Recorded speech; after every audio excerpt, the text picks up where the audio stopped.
All right, cool. United have made the Europa League final. Do we think they're going to do it? Do we think they're going to finish 16th or 15th in the league and win a European trophy against Tottenham Hotspur? Yes, they are. 100%. I can't lie. Is this your Arsenal Spurs hate? Let's be real. United are better than Spurs. And United it's close. No, it is essentially just trash versus garbage. Bro, they beat them how many times this season? In terms of big game moments, they've got Bruno Fernandes, Amad Diallo, Harry Maguire. And they should all be fit by then. Yeah. And the list ends there, by the way. Okay, just to let you know, the list is there. Tottenham don't have one. Yeah, I agree with that. They don't have a list. Yeah. And let's be real, Bruno Fernandes is probably in the second half of the season probably be one of the best players in the league. Yeah, fact. And I'll give you the world. And I can't Man United in the Europa League have bro, it's not even they have shown some level of ability and competence. It's not even Europa League. This squad, regardless of how bad they are, United they've actually won in their banter period. They've actually won trophies. This is their fifth final in a row. Really? Yeah, every season they've been in the final for the past 5 seasons. We can't beat these guys. I'm I can't lie. It's against Tottenham. I have zero faith in that team to produce anything in a European I think United final. have to be bad. I think it's more on United to win than it is for Spurs. It's United's responsibility to lose it than it is for Spurs. Yeah. I think the best Spurs could turn up, but if United just somewhat do what they need to do. No, I don't agree with that. I think if Spurs, you don't think so? If Spurs are playing at their best ability, Man United have to at least be on their best to compete. Because let's be real, Spurs, when they're at their best, can score a hell of a lot of goals. Let me speak. Cool, I agree. Their defense is shambolic, but their attack, if it's firing, they can score 3 goals within 30 minutes, and then it's a long day. I can't see them getting the same form which they did at the start of the season, though. That's my thing with Spurs. Final. It's not about form. No, because that's the best. You know when you say best Spurs, you're thinking of the start of the season. I don't think I'm thinking last season, bro. Not even this season. No, but last season, when Kulusevski was doing alright, Brennan Johnson was still banging. You get what I mean? A final is not. I don't think you can say. No, I think for a final, you just need 3 players in your. Cause everyone needs to perform good. Cool. But 3, if you let's say for Tottenham's sake, Pape Matar, Romero and Kulusevski, for example. Let's just say if them three are having 9.5, 10 games, okay. It's a long day for any team. I hear you. But I just think Man United have got players in their team where if they're losing maybe 2-0 70th minute, let's say, they can turn it around. They've shown it. I mean, we've seen it already this season. Obviously, we saw the turnaround against Lyon. Yeah. So we've seen them come back once. Like you said, I agree with the fact that a lot of their players are accustomed to big moments. They may not have many big moments these days. Obviously, United's sitting 15th in the league, but I've seen Amad pop up in big games. Man City. Bruno does it constantly. Yeah. He's done it throughout his career now.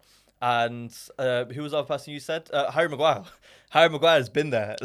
He's been there for England. Mazraoui's playing well. Euro's playing well. But those three players that you mentioned before are the game changers for me in terms of who's gonna show up. Even I was gonna say I don't rate him at all. But in terms of I've seen him in the cup final against City play pretty well. Garnacho. The absence of Rashford is a bit of a problem for them. But like you said, it's Spurs at the end of the day. I don't think in my lifetime I can see Spurs win a European trophy, firstly.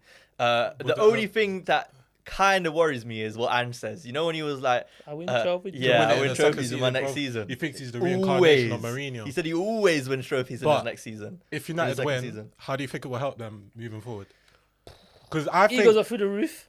Yeah. No, I think if United win, it would do better for United than it will for Spurs to win the trophy. Yeah, but I've said this because Amorim's a very good manager compared to Ange. And Amorim has got potential. They haven't had a transfer window. I think with this, it gives him the leeway of where their league form has not been up to scratch for a Man United team. And we've discussed this. Yeah. You cannot be 60th. You cannot be doing what they're doing. Cool. But I've seen moments within this team that have shown bright sparks, and I think it'll give Amorim what he needs to stay on and have that leeway with maybe 2 seasons especially actually getting to develop the squad how he wants to. Whether we see that, whether it actually benefits him, I don't know. But let's be real. We cannot let Tottenham win a European trophy. It'll be long for you lot, you know. If they win a European trophy before you, that is so peak. But anyway. what I was going to say is, in terms of how it affects them as well, like you said, it gives Amorim leeway. I think even if Spurs win it, Andrew's name is still he's treading on like thin ice. I don't even think it's that. I think it's more to do with the ownership, because I feel if Tottenham win, Levy's still going to be stingy, and I feel he's still going to move the same. Whereas United, Jim Ratcliffe, their whole prerogative is the whole vibe since his interview is like, we're broke, we're cutting funds. I feel if they win the Europa League, it'll allow them to bank it and go for next. I don't think winning the Europa League doesn't change how they invest within the club at the ownership level. No. It doesn't. Wait. Okay, I'm just saying, because the biggest thing about this, the massive thing about these two is that they're not getting the merit payments from being in the Premier League, where they would normally finish from, let's say, 8th to 3rd or whatever. It's not much of a difference. Bro, the disparity from finishing 17th, 16th to winning. You're forgetting that the TV money doesn't matter where you finish in the league. It matters your club. So for example, the way that TV money works, right, is it depends on how many clubs how many times your club team is shown on the TV. Man United is always up there as one of the most highest paid. I don't know. They must get money separately from that. Yeah, it's where you finish. Of course, that's what I'm saying. The disparity from 2nd, 3rd, 4th, it's not major. I'm saying regardless, from that plus Europa League winning money, plus the money next season from being shown in the Champions League as well. I'm saying for them to budget, I feel it'll give United more of a boost than Tottenham. But I think that's hindsight now, really and truly, because I still think they're going to invest regardless of what they've achieved so far. Yeah, listen, this is the way I see it. In terms of investing money-wise, it's not going to be too different, regardless of if they win it or not. The way I see it's going to be a lot different is, if you're a player looking in, obviously United's a big club. They're going to have pull regardless, no matter where they finish. Unless they're in the Championship, big players are always going to go to United. But if I'm a big player and I'm looking at United now, and if they win the Champions League, you're looking at a team that's now playing Champions League football.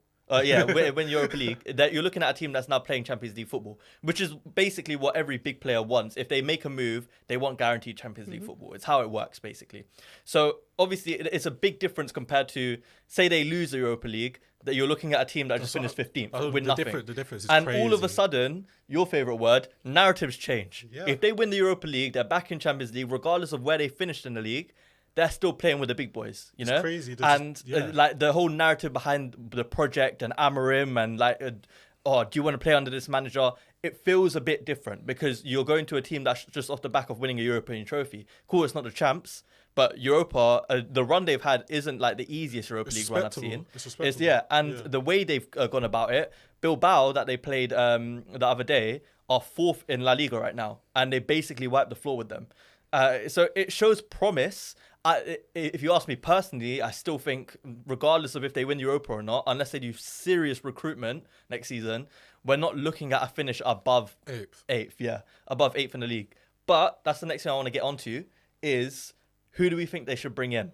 Because, or at least what position is needed? Because, let's face it, with United, there's probably 15 positions in the starting 11 that they need to fix, right? Realistically. But if you were to say 3 key ones to help them rebuild for next season, to at least get into that upper threshold of top 8, I would say 2 centre mids and a striker. And I would say a left wing back. Strikers definitely needed. I think Højlund and Xerxes. Actually, I can't lie. I'll give Xerxes the benefit of the doubt. 2 centre mids. No, they need a 10. Bruno's fine. Yeah. No, Do you not feel that Bruno needs to be in a position where he can, he's played his best, but I feel a lot of United fans, they feel Bruno's not really a 10. He's not really one of the 6s. He can't really play in a double pivot. Nah, I feel fine. Bruno's fine. Do you not think so? No. And especially with the Saudi links and stuff like that. You know, it is. Okay, firstly, he's come out and said he's staying at United anyway. So is amorim. Cool. And in terms of when they play with 2 10s, right? Yeah. When you look at the position of the number 10, it's you've got Bruno there already. Sure, it might not be his best position. I still think number 10 is his best position. And also, they got Mainoo I think it's better than him. To be fair, Garnacho shouldn't be playing 10. He's a wing. You should be playing wing back in Bruno and Mainoo should be their 2 10s. Easy. Long term as well. Or Ahmad. Ahmad in the 10. Ahmad is better at wing back, bro. Yeah. But I think number 10 is, they don't need it desperately. For me, they need 2 when it comes to what amorim wants to play, which is a 5-back system, 3-back system, whatever you want to call it, with wing backs, you need players that are actually specialists in playing as a wing back. You can't just throw a left back in there and a right back in there and hope it's the same thing. They should make offer for Pedro Porro, blood. Yeah. I feel specialists in wing back and playing in a double pivot where you're not going to get as much protection from your other midfielders all the time. Yeah, but I feel like Casemiro, Eriksen, Ugarte, like it's not. No, because they just need engines, bro. They have no engines in the midfield. Because I'm looking at, they've got no legs. Because when Chelsea played three at the back in recent history, it was either Kante and Matic, Kante and Fabregas, or Kante and Jorginho. And Kante was pretty much the engine for both of them, but it was enough and it got the job done. Casemiro and Eriksen.